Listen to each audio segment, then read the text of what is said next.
Olá, observadores, bem-vindos a mais um episódio do Observa Aí, o podcast semanal do Observatório Nacional de Segurança Viária. Eu sou Rodrigo Ribeiro, Head de Comunicação e Marketing aqui do Observatório. Eu sou Paulo Guimarães, de volta. Convidado. Convidado, CEO do Observatório. Eu sou Pedro Borges, Head de Mobilidade Segura do Observatório. E eu sou Roberta Torres, observadora certificada da turma 0, sempre falo, né? Nós. Vamos aí, vamos bater um papo bem legal aqui com você. Especialista em segurança no trânsito. Especialista em segurança. Você foi econômica agora, não Mas é que eu botei o mais importante primeiro, não eu é? gostei de tudo. Tá bom. Escritora, professora, palestrante, influenciador, o que mais? É aquele GC que não cabe na TV, né? Quando vai dar Mindpad. entrevista. Como é que cabe tanta coisa de uma mulher desse tamanho? Pois é, não, como dizem, nos menores frascos, né? É isso. Bom, quem já tem nos acompanhado, a gente tem recebido vários convidados aqui, isso é muito bom pra gente, principalmente parceiros, né, pessoas que trabalham com trânsito já há muitos anos. O Roberto não é diferente e veio nos visitar e o Paulo já laçou, né, Paulo? Isso aí, né? Ninguém passa aqui perto sem participar de um podcast. E acho que você podia começar contando um pouco, se apresentando, contando um pouco da sua história, porque a Roberta tem uma história muito legal. Em um determinado momento a gente participou de um projeto gigante, juntos dos simuladores de caminhões, né? E aí era eu e a R2, porque eram as duas Robertas. Né? As duas, pensa. E foi... Quase do mesmo tamanho, né, Paulo? Mas conta um pouquinho da sua história, conta um pouquinho como é que você veio parar no trânsito, né? As pessoas às vezes têm curiosidade. Foi bem por um acaso mesmo. Eu sou formada em licenciatura em educação artística, então absolutamente nada a ver com trânsito, mas fiquei desempregada uma época, estava acabando de tirar a carteira e aí a minha professora do CFC falou, olha, acho que você vai se dar bem lá na autoescola. Eles estavam precisando de uma professora teórica e foi assim que eu comecei, que foi o meu pontapé inicial. Você estava tirando carteira? Eu já tinha tirado a carteira, primeiro eu tirei carteira de moto. Foi primeiro de moto? Primeiro de Fez o caminho moto, contrário da depois, maioria. exatamente, porque a moto era mais barata, né, era mais em conta, então eu tirei primeiro de moto. E aí, na sequência, eu fui lá pro curso teórico, fiquei oscilando entre a recepção e substituindo ela ali nas férias, em alguns momentos. E aí, naquela época, Paulo, assim, né, não tinha todo esse controle. Isso foi que ano? Sem querer denunciar a sua idade. Então, já tem mais de 20 anos, tem 22, foi em 2002, mais precisamente, 2002. E aí não tinha todas essas resoluções que hoje tem, né, de biometria. Então, eu fazia ali a recepção em sala de aula. E aí, quando eu tive a condição de fazer mesmo o curso para instrutora, aí eu fiz instrutor, diretor de ensino, geral, todos os cursos. E acho que foi ali que deu aquele estalo, assim, que eu falei, bom, isso é muito legal, gostei muito. Eu nunca fui uma aluna de tirar notas máximas, sempre fui mediana ali, mas quando, no curso, eu acho que eu descobri uma coisa que eu gostava de fato. E aí eu fui aquela aluna assídua, eu até fiz com o Maurício Pontello, que também é observador certificado.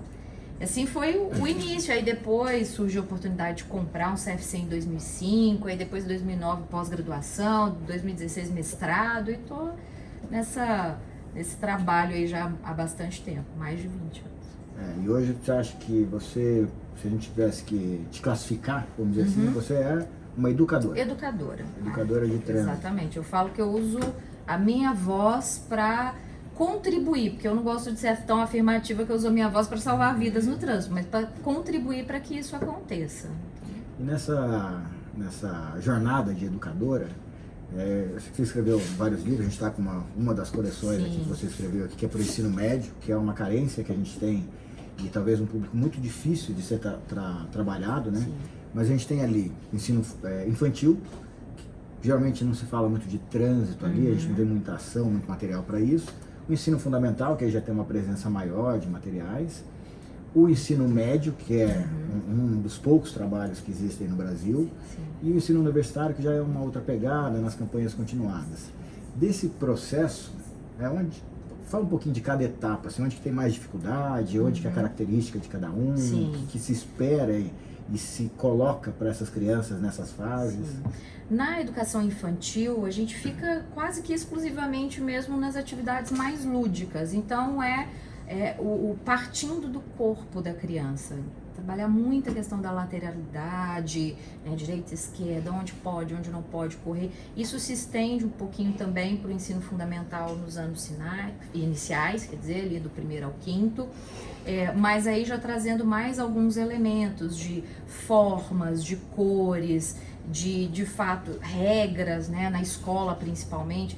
E é interessante, Paulo, quando a gente fala sobre educação para o trânsito, às vezes, historicamente, a gente sempre traz uma coisa muito da visão do motorista, então do trabalho muito focado, às vezes, de ensinar as crianças somente placas. Aí quando vai para as cores do semáforo, vai para o semáforo do motorista e não para o foco do pedestre. Então, tem uma... e não é nem por maldade, né? Mas historicamente foi assim que foi acontecendo. Então, mudar um pouco essa visão também é um grande desafio, das pessoas entenderem que quando eu estou falando para a criança, eu preciso olhar para ela entendendo que ela é pedestre, ciclista, passageira. E no futuro, pode ser que ela nem queira ser motorista, mas ela vai ser o presidente do observatório, um político, vai ser um presidente, um governador, um agente, um instrutor.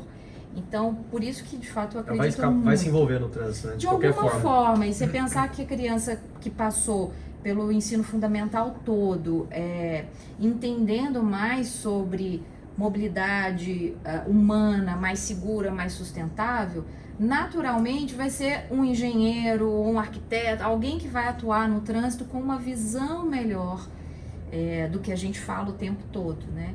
E aí, quando a gente vai para o ensino médio, é um desafio maior pelo interesse, principalmente, desses jovens, né, desses adolescentes jovens, porque são tantas coisas, e ainda mais hoje, que a gente tem a tecnologia e as redes sociais ainda para disputar com a gente.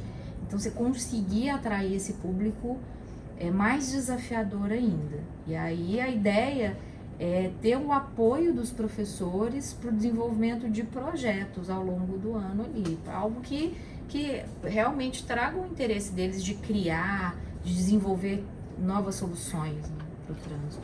E quando um aluno do ensino médio, ele acessa um material de educação para o trânsito, é possível estruturar esse material para que ele cumpra parte da carga horária do ensino teórico do CFC? Existe uma previsão para isso, mas já tem algum lugar que funciona? Tem algum lugar que faz? Sim, tem a resolução 265, ela permite que essa carga horária sendo desenvolvida 30, 30 e 30 na primeira, segunda e terceira série, ou até no terceiro também, ele pode substituir a carga horária de 45 horas do Centro de Formação de Condutores. Alguns lugares que já fizeram ensaios, eu diria ensaios pela quantidade mesmo de alunos e de escolas. Então, em Brasília foi feito lá pela Escola Pública de Trânsito, no Amazonas também, Roraima agora está aplicando, mas ainda a resolução é de 2007, se for pensar quantos anos, né, quantos jovens poderiam ter sido formados dessa forma. Eu acho que o grande dificultador da resolução é que ela trouxe alguns pontos ali que em alguns casos chega até a inviabilizar. Por exemplo, ela exige que o professor seja um instrutor. Então, ele tem que ter uma formação de instrutor. Já é difícil para a gente, tendo o Código de Trânsito Brasileiro, a lei, a própria LDB, a BNCC, que trata o tema trânsito como tema transversal, implementar. Imagina falar para o professor assim, agora você vai fazer uma formação de instrutor de trânsito para poder desenvolver esse conteúdo. Sendo que não há necessidade disso. O código, ele é bem claro, educação para o trânsito, não fala poderá, né? Deverá ser implementada na escola, no ensino fundamental, no ensino infantil e até no superior. E a meu ver, eu acompanhei a época, eu acho que foi mais uma tentativa do Senatran com o Contran naquele momento de fazer a coisa acontecer, porque com o código só, eles não estavam dando conta, não acontecia. Vamos criar uma resolução e dar um brinde, dar alguma coisa em contrapartida para que esses alunos se interessem, né? E no final das contas, essa aí já é a minha opinião, né? Eu acho que é muito mais numa vontade política ali, das autoridades entenderem que é um investimento importante, que vai trazer resultado positivo, do que efetivamente só o interesse do jovem, porque aí a gente consegue criar outras formas de interesse para eles.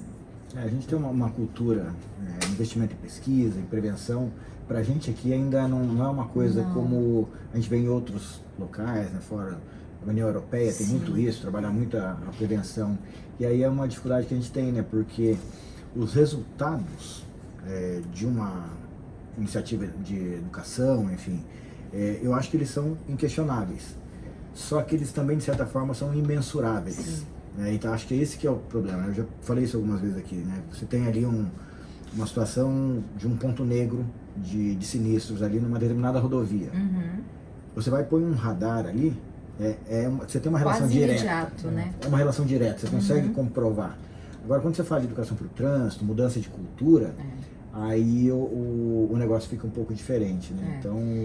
E um outro ponto é que, além de não ter esse investimento tão forte em pesquisas, em educação e prevenção, mais ainda a falta de investimento ou de cuidado na mensuração, porque assim, eu nem diria que é impossível, é mais difícil, mas existem mecanismos, por exemplo, a gente desenvolveu uma pesquisa de análise de comportamento. É lógico que essa análise é do comportamento relatado.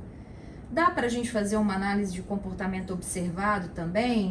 Sei lá, de repente naquela escola tem um excesso de pais que param em fila dupla. Então você observa e contabiliza. E aí desenvolve um projeto de educação e depois você faz a comparação, faz de novo. No comportamento relatado, eles falam o que eles supostamente fazem, mas já é alguma coisa de você virar, por exemplo, e ter um recorte ali, um diagnóstico de que 80% desses adolescentes, jovens, não usam cinto de segurança no banco de trás. E aí depois de um trabalho de um semestre falando sobre segurança, sobre equipamentos, você faz essa pesquisa novamente e aí eles falam que esse número diminui ali para 30% de que não usam, né, o cinto. Poxa, já é um resultado, ainda que tem as falhas, né, pelo fato deles talvez mentirem, mas já é alguma coisa para a gente mostrar para a gestão até dizer, tá vendo? Tem um resultado. E aí tem outras análises que a gente pode fazer também, que eu só dei um exemplo, né? O comportamento relatado, ele tem uma série de vieses, quando a gente vai falar do Pedro sabe muito bem disso, Pedro que não se participou ali do estudo naturalístico de condução. E acho que o grande diferencial do estudo naturalístico é isso, né, Pedro? Você não depende do relato do cara. Você vê o que ele está fazendo, né? Mas o relato da pessoa é uma camada só do cenário. É importante ter também. Sim. Porque às vezes você consegue ver a contradição do que ele fez e o que ele falou. É legal ter essa comparação também. Sim. Eu lembro conversando com o Thiago, né? Falei assim, meu Deus, imagina se eu tivesse sendo filmada também, porque nesses reality shows, assim, tem hora que você fala assim, como é que o cara fala uma besteira dessa? Como é que ele faz uma bobagem dessa, sendo que ele sabe que ele está sendo filmado? Só que eu acho que chega uma hora que você esquece. Você não tem mais essa percepção. E aí você faz o que de fato você faz ali, né, no seu dia a dia. Então, quer dizer, também num estudo ou num trabalho como esse, lógico que a gente está falando de um custo maior, né? Não falaria um custo, mas um investimento maior, mas isso também seria possível de usar para fazer uma avaliação de ações educativas. Mas como a gente não tem também, nem nas campanhas educativas, esse cuidado às vezes de avaliar, aí a gente fica muitas vezes nessa coisa, assim, tá bom, né? Como se diz, senta lá, Cláudia. Então, você está falando que funciona, mas não é tão nítido quanto a engenharia, né? Ou a fiscalização. É um grande desafio, né? Um grande desafio. E para isso a gente precisa de profissionais, né? A gente precisa de gente capacitada, gente resiliente para poder insistir, né? Acho que a nossa turma, né, que atua nessa área é muito resiliente.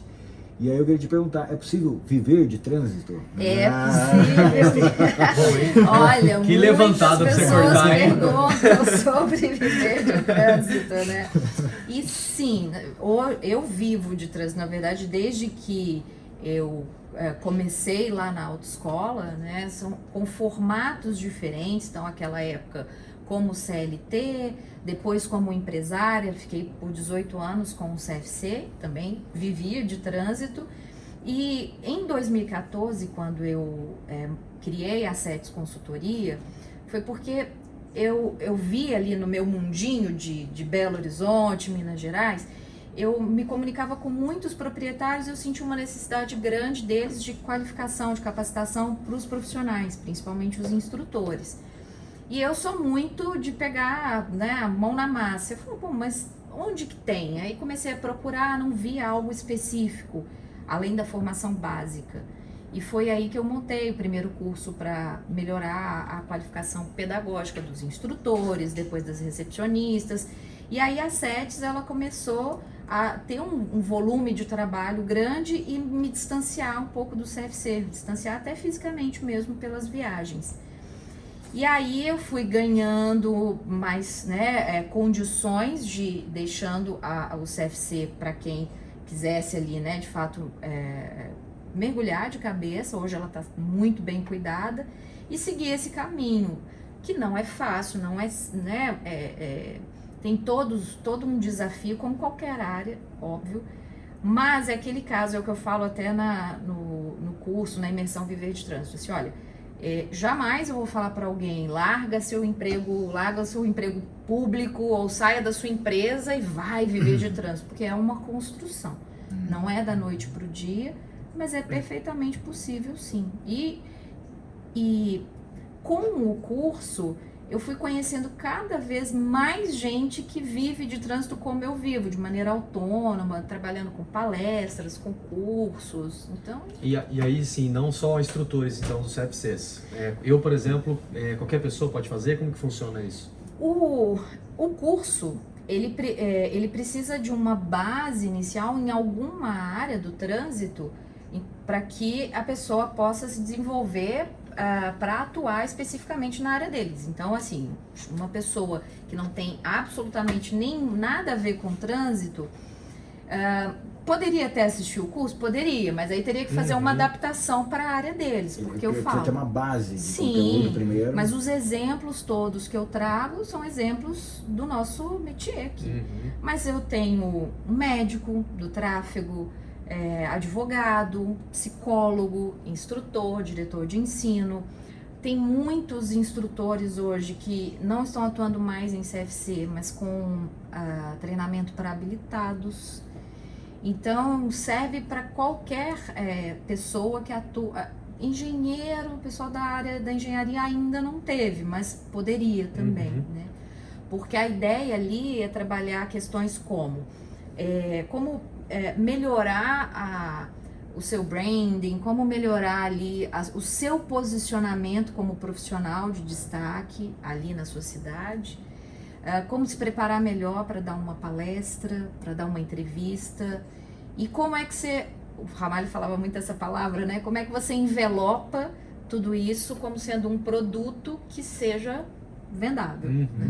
E tem mercado, né? Então, isso que eu ia te perguntar, qual que é a sua visão hoje do mercado para o profissional de trânsito? O cara que trabalha com isso, às vezes autônomo, como é que você tem enxergado aí? O mercado, eu divido a imersão Viver de Trânsito em 4 pilares. O primeiro pilar é o construindo você, então eu falo toda dessa parte de posicionamento, para se mostrar como um profissional de fato e se destacar ali na sua cidade. Quando eu falo destacar, não é destacar em relação a outras pessoas, destacar em relação aos seus possíveis clientes. O segundo pilar, que é o do produto mesmo, que é a palestra, o que eu vejo que hoje assim, é o mais rápido, de resultado mais rápido, porque a pessoa já tem a bagagem dela. Eu falo que boa parte dos especialistas em trânsito, e é uma coisa minha, a gente tem muito de estudar, e a gente nunca acha que está preparado para falar alguma coisa. Só que quando a gente para e foca em um único produto ou um único serviço, a gente vai ser o melhor naquilo e é aquele o seu produto-chave, é aquilo ali que você vai trabalhar para que as empresas te queiram. E aí é uma mudança também, porque eles chegam no curso assim, eu pergunto, né, o que você faz? Não, eu dou palestras sobre meio ambiente, mecânica, direção defensiva, primeiro socorro. Eu falo, tá, mas o que você gosta? Não, eu gosto de falar disso, então vem cá, vamos focar.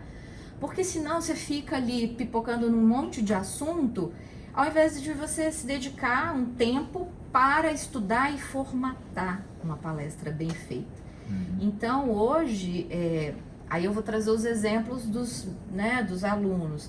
Eu já tenho gente que, assim, já está desenvolvendo mentorias, está fazendo palestras, cobrando, que essa também é uma grande dor dos profissionais. Eu faço muita palestra, mas normalmente a empresa quer que a gente faça ali sem um honorário, de graça.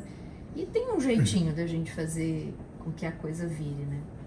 Então esse é um das suas principais dedicações. A Roberta, acho que ela não vai muito com a minha cara, porque eu estava no observatório, eu saí, ela entrou, aí eu voltei para o observatório. Eu saí, né? Não foi, de jeito nenhum, de forma alguma. Mas hoje você tem se dedicado a esse projeto, né, de ajudar esses profissionais de trânsito a evoluírem, e a questão agora da coleção de livros. Exatamente. Hoje a sua atividade principal está focada nesses dois. Hoje eu atuo exclusivamente com as apresentações técnicas dos livros, as palestras também falando sobre educação para o trânsito e a mentoria. Na verdade, eu tenho feito as duas coisas. A mentoria, que é mais um tete-a-tete ali com os alunos, que vem da imersão. Inclusive, a imersão agora está online também, então já fazendo a propaganda aqui, né? Para quem quiser, depois eu deixo os links para vocês. Mas é interessante que de todos esses alunos, né? Claro que cada um com a sua característica ali, mas todos começam a perceber o quanto eles são capazes mesmo de entregar o melhor, porque não se trata de vender um produto apenas por causa da parte financeira. Mas se eu sei que eu estou indo numa empresa capacitando ali 50, 100 motoristas, alguma coisa de positivo ali, né? Mesmo que não sejam todos que vão sair dali com uma transformação, mas vai ter algum que vai. Então, poxa, isso eu falo que é muito lindo, né, da nossa profissão. Eu sou suspeita para falar, né, que eu sou apaixonada pelo que eu faço. E agora você está viajando mais ainda. Agora eu tô viajando. Vai para Brasília semana que vem? Estarei lá. Estarei lá também? Vai ter um seminário Isso. internacional, né? Acho que a gente até podia dia 26, 27, 28, né? 5, 6, 7. 25, 26, 27, isso. né? Quarta, quinta e sexta. 25, 26, 27, é isso mesmo. 25, 26, 27. Você já sabe a programação? Não, Posso eu contar, só... então me conte novidades. Saiu uma preliminar aqui, mas acho que ela não foi divulgada ainda. Sim. Eu fui pro escuro, falei, eu vou porque a gente participou bastante, tá aqui contribuindo com a Senatran para organizar, principalmente a parte de conteúdo do seminário. Então a gente fez uma proposta, foi modificada, mas enfim, o que está vigindo hoje? Então, quarta-feira, que é o dia 25 de outubro, começa o seminário. Vai ter uma parte inicial ali que abertura, autoridades, aquela coisa toda, e tem uma palestra. Eles não divulgaram ainda os nomes de quem vai palestrar, mas os desafios da segunda década de ação pela segurança viária, né? 2021, 2030. E aí na parte da tarde vai ter um painel sobre fiscalização e tecnologia. Então como é que é a estrutura dos painéis? Tem sempre uma palestra inspiradora, né? Uma palestra-chave, e depois uma mesa de debate em cima dessa palestra. Então a palestra vai ser sobre gestão de velocidade e os resultados para a segurança viária. Esse no primeiro dia, que é o painel fiscalização e tecnologia. A gente tem uns workshops paralelos, então no primeiro dia a gente vai ter um workshop da avaliação de impacto antes e depois de intervenções de segurança viária e planos para um sistema seguro. Então a Universidade Federal do Ceará e a WRI que vão proporcionar essas oficinas, esses workshops. Depois, no dia 26, que é uma quinta-feira, parte da manhã, ela vai ser dedicada à acessibilidade e inclusão. Então, a gente tem ali uma palestra sobre inclusão em sistemas de mobilidade, que talvez seja alguém doméstico, pelo menos é o que a gente tinha sugerido. Depois, na parte da tarde, da quinta-feira, infraestrutura e usuários vulneráveis. Então a gente tem ali o desenho urbano e os modos ativos como tema central ali das palestras. E vai ter uma entrevista com um representante da Organização Mundial de Saúde para falar sobre segurança para motociclistas. Aí a gente tem depois, no último dia, que vai ser só a parte da manhã, a gente vai ter educação e mobilização social. Os workshops, tem alguns workshops também sobre sinalização, comunicação estratégica. E aí a gente tem na sexta-feira de manhã educação e mobilização social. A gente vai ter a palestra principal, campanhas educativas, novas perspectivas e estratégias. E aí os workshops, controle de velocidade e ruas completas. Isso na semana que vem? Isso é da semana que vem, 25, então, Pedro, 26 e 27. Resumam, Pedro, semana que vem você e eu que só de novo. Sim, é verdade. Pô, tá É convidado mesmo. Seja bem-vindo novamente.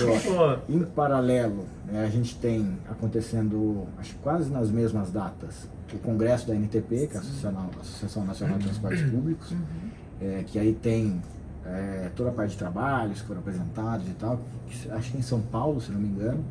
Então acho que são duas agendas importantes aí pro trânsito na semana que vem. Sim, e isso, assim, a gente acompanha muito nos grupos, né? Mas eu falo que é bom que a gente tenha essas agendas, não paralelas, né? Que a gente acaba, às vezes a gente quer ir num evento e perde o outro.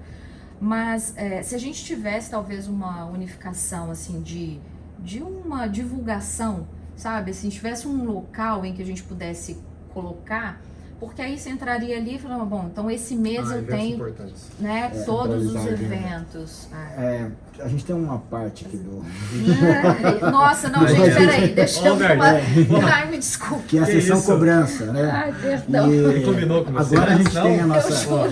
a gente ficou ele aqui, levantou para ela, agora ela levantou para ele. Quantos meses, né? A gente ficou aqui discutindo a nossa área de membros, né? O Rodrigo devendo isso pra gente. E aí tem algum quadro que está escrito aqui. Agenda. De eventos. Agenda. Obrigado por cobrar. Obrigado. Ela até já existe. A agenda até já existe. Mas, às vezes, a ideia era essa mesmo. O dificultador é você ter...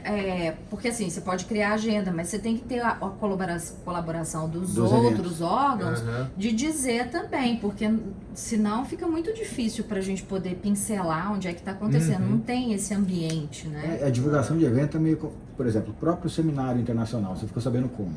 Por um colega que me disse. Porque não eu busquei no site ontem, queria tirar umas informações, não está nem no site. Eu achei só no Insta do Senatran. Só no Insta, né? Só que eles publicam muita coisa também, às vezes fica perdendo. perdido, né?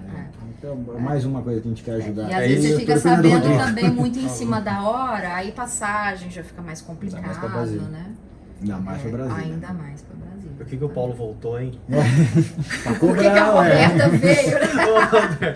Brincadeira. Então, o Paulo já entrou na agenda, né, Paulo? Então, tem só dois recados aqui, eu acho que vale a pena. A Roberta Observadora também está por dentro já, mas a gente lançou recentemente a plataforma Observo, que é uma plataforma de engajamento e ramificação ali para os observadores. Então, observadores e observadoras que estão nos ouvindo, assistindo, acessem lá clube.com.br/observo. Então, vocês já podem cadastrar e, enfim, tem algumas atividades lá para vocês realizarem.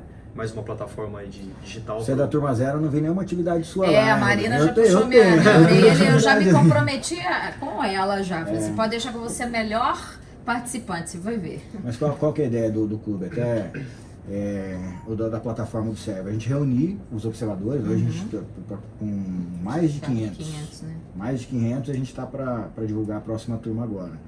E a gente tem muita representação. O observatório, ele está em muitos ambientes. Então a gente está em câmara temática, algumas, Jair do Bernite, CETRAN, um monte de lugar que a gente está, comissão disso, comissão daquilo. E agora a gente quer começar a entender qual é o engajamento dos nossos observadores para até a gente fazer usar outros critérios para escolher essas pessoas. Então por isso que é importante. O Rodrigo falou ramificação, mas é gamificação. Gamificação. Obrigado. E a ideia é a gente criar uma pontuação, então já tem uns lá que estão super destacados já. Disparou lá já. E esses são esses que estão demonstrando, né, e eu não quero...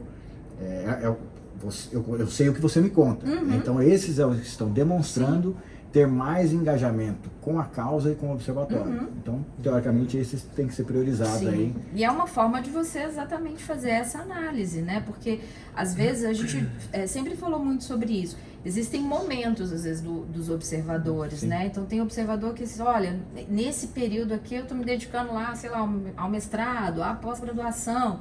E aí, naquele período ali, ele fica menos, depois ele volta. Então, tem essa oscilação também, né? Mas é importante para que o observatório tenha essa análise e saiba de fato, né? Não, e é muito legal. Quando a gente olha, a gente tem, são 540, eu acho, que a gente bateu aí, de observadores. Tem uma parte que já se foi, que a gente está perdendo. Então, até para a gente entender quem está ativo, quem não está, é importante essa atividade na plataforma.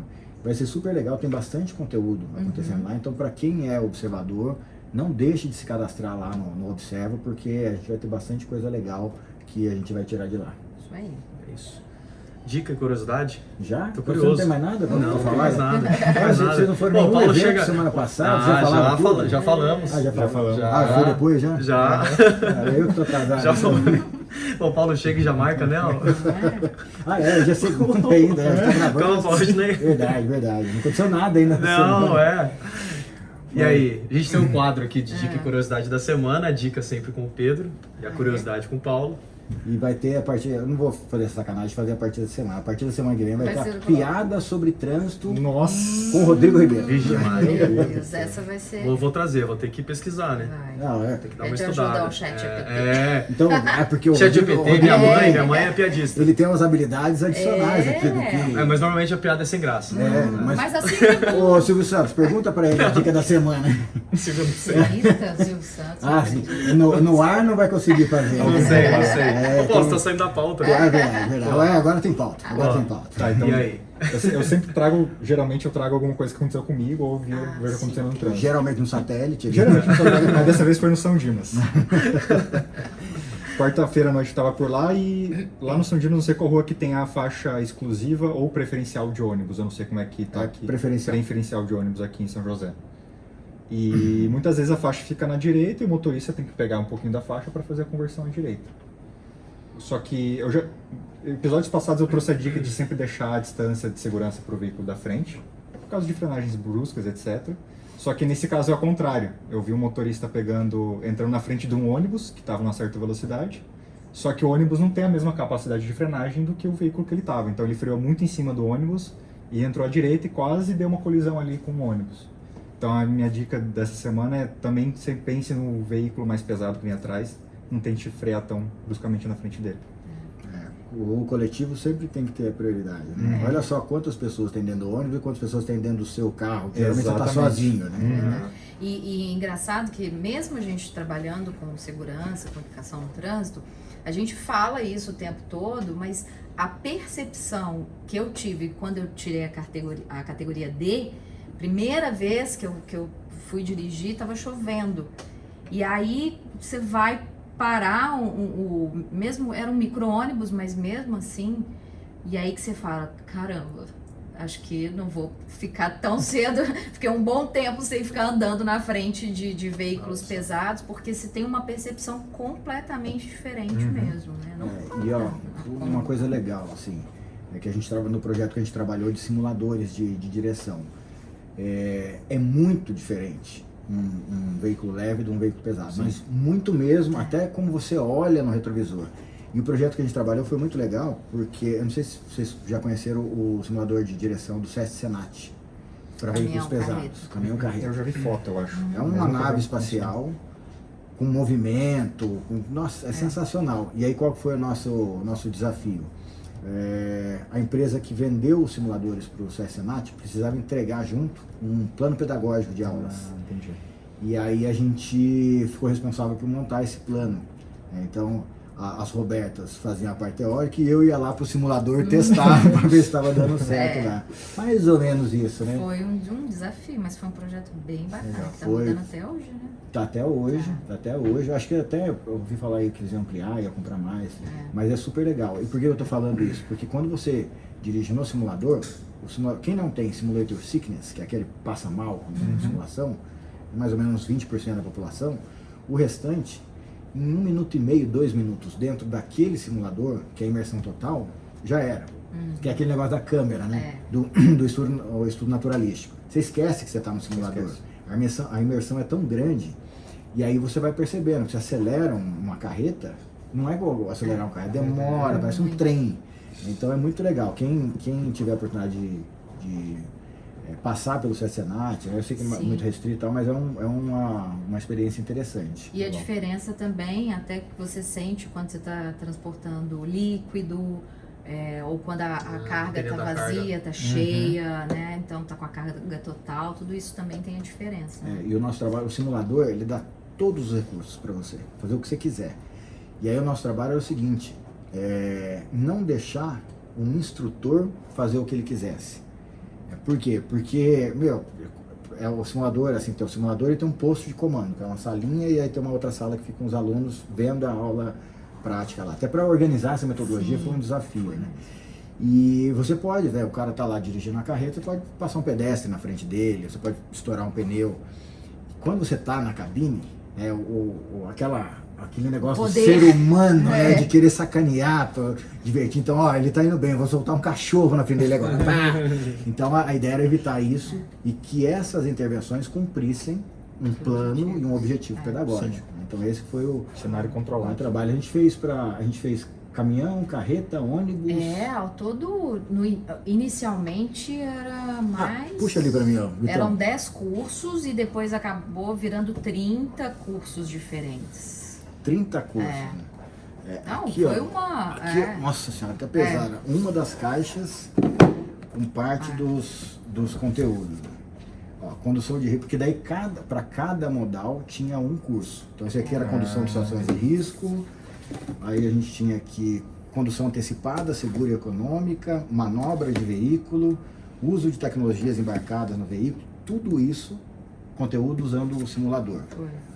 Uso de tecnologias, condução em situações de risco, acho que era isso, né? Acho que os principais aqui, manobra. 5, acho. De quando que é? 2016. 2016. Como o tempo passa. Você tá ficando velho, hein, Roberto? Cheio, fazendo botox. Já que a gente está falando de veículos pesados, vou soltar minha curiosidade da semana, que eu curioso. Pude ver, né, nesses dias aí que eu estava viajando, sobre carro elétrico, ônibus elétrico mais especificamente. Né? A gente tem aqui em São José rodando já há 1 ano e meio, né, a linha verde, que são os ônibus elétricos e tal. Um dos grandes desafios, principalmente para o transporte público, mas de uma forma geral para os veículos elétricos, é autonomia versus velocidade de carregamento. Hoje você tem veículos elétricos que dão aí 500, uns falam que dão 600 km de autonomia, que é mais ou menos equivalente a um carro a combustão. Qual que é a diferença? O carro a combustão, em 1 minuto e meio você enche o tanque. O carro elétrico, dependendo do carregador, você passa a noite inteira e não consegue chegar em 100% da carga. Então, qual é a curiosidade? Lá, uma das cidades de Portugal, Cascais, que é uma cidade reconhecida ali na região como uma das cidades mais inteligentes, mais avançadas com tecnologia, eles já estão construindo 2 postos, eles já têm a frota elétrica de ônibus, e aí eles estão construindo 2 postos, um posto de combustível, não sei como é que eu posso chamar isso, um posto de abastecimento, um posto de recarga, mas usando hidrogênio e não a rede elétrica comum. Então, qual é o resultado disso? Já fizeram os testes lá, de 4 horas e meia de tempo de recarga de um ônibus, ele cai para 15 minutos. Então, isso vai ser uma grande inovação para essa área. Então, a curiosidade da semana é essa, é possível você abastecer um carro, ou carregar um carro elétrico com uma célula de hidrogênio quase que na mesma velocidade do que a gente tem hoje com os carros a combustíveis. Então isso é um grande indicativo de que o negócio realmente está indo, e que o Brasil está um pouquinho atrasado para variar, mas está indo. Né? Acho que a eletromobilidade ganhou um espaço. Daqui uns 2 anos a gente vai ver assim, um salto também, né? É exponencial, né? O crescimento da tecnologia é exponencial. Exatamente. E é isso aí. O que mais você tem? Só isso. O que mais você tem na sua pauta aí? Só agradecimento final aqui. Beleza. Obrigado, Rob. Obrigado por ter vindo aí. Eu agradeço, foi uma honra e eu, no momento, eu tava esperando o momento, mas ó, a próxima vez que eu for a São Paulo, eu achava que era um pouquinho mais perto. Quando eu olhei no mapa, eu falei, opa, peraí, não é tão perto assim. É que assim, da onde você estava em São Paulo, até você sair de São Paulo foi metade do caminho. Esse que é o problema. Exatamente. Mas é que também o mineiro tem uma coisa, né? Que o nosso é o logo ali. Logo ali. Então a gente acha que ali é tudo pertinho, né? Então... Mas foi uma honra, assim, ainda vou dar mais uma voltinha aqui, gostei muito do espaço e sempre é o que eu falo, né, o observatório, ele é grande e todo o trabalho, tudo que vem sendo desenvolvido desde o início, a gente não consegue mensurar quantas vidas foram salvas, mas eu tenho certeza que muitas. Muitas, né? eu também acho. E sempre que estiver passando por aqui, você já que é uma observadora certificada da turma zero, que vai lá colocar os conteúdos no Observo, aqui atrás dessa parede aqui é o nosso coworking para observadores. Então a gente tem um espacinho aqui, quando tiver um observador, algum parceiro passando pela cidade, precisa de um lugar para trabalhar, com internet e tal, o nosso coworking está aqui à disposição. E quando vocês forem também a Belo Horizonte, todos os observadores também, eu falo que é bom ter esse ciclo, né, de amizade, porque são 540 possibilidades. Tem uns que moram na mesma cidade, mas a gente sempre que vai para algum lugar encontra com alguém, né? Legal. BH tá lá de portas abertas. Obrigado, Alberto, pela conversa inspiradora aqui. Obrigada a vocês. Gostaria de agradecer a toda a nossa rede também, aos mantenedores sociais do Observatório, a Braciclo, a Anfávia, a CNT Senat TL, a GoPlus, a Gringo, a iFood, Ipiranga, Mobilidade Estadão, Raizen, Uber, Veloy e Vibra, aos mais de 540 observadores e observadores certificados, a todas as empresas, prefeituras e entidades Laço Amarelo, as que aderiram ao Educa e a todas as instituições que mantêm cooperações técnicas aqui com o Observatório. Valeu, pessoal. Até a próxima. Valeu. Até a próxima. Tchau, tchau.